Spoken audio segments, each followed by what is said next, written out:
I'm sorry to say it, but I've known 12 prime ministers in my lifetime, and by a country mile, Boris Johnson is the worst. His natural instinct is not to be open, not to be transparent, not to be accountable, but narcissistically to think, what suits me? How can I extricate myself from this awkward situation? By what means can I arrogate blame somewhere else?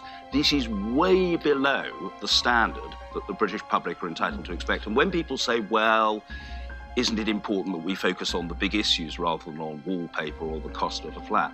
I suppose the answer to that is this. If there isn't a basic level of trust in the most senior minister in the government, it's very difficult to operate a democratic polity at all. That's the problem.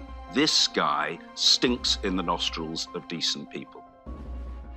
So the Prime Minister didn't spot that he was at a social event. That's the excuse, isn't it? Come off it. I mean, how stupid does the Prime Minister think the British people are? The worst of it is, he's already managed to completely destroy Allegra Stratton's career. He's tarnished the reputation of Lord Geit, and now he's making fools of every single MP who cheered him earlier. Every single one who goes out on the radio and television to defend this shower of shenanigans. Would it not be absolutely despicable if, in the search for a scapegoat, some junior member of staff ends up losing their job, but he kept his? I'm grateful as ever, Mr. Speaker, to the right honourable gentleman. I think a former member of the Conservative Party, as I understand it. But I'm grateful to him for his party political advice. I don't agree with him, Mr. Speaker. I've come to this House to make amends, to explain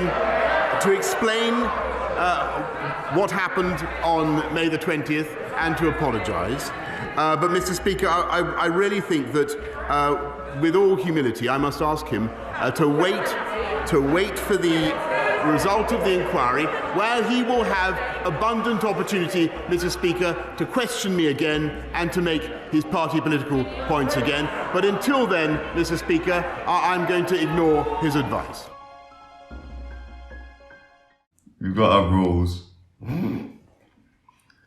Unless you're the Prime Minister. Political satire, isn't it?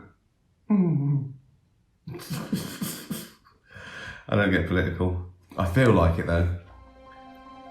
I'm getting angrier and holding it all in more and more. Even live, I don't really get political. I think I've been naive.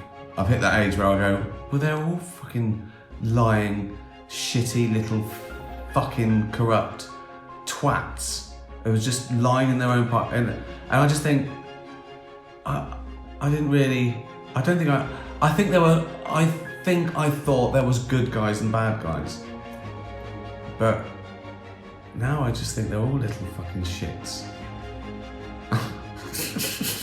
Is that political? Is that some really nuanced insight into the workings of society? Greedy little fucking posh twats.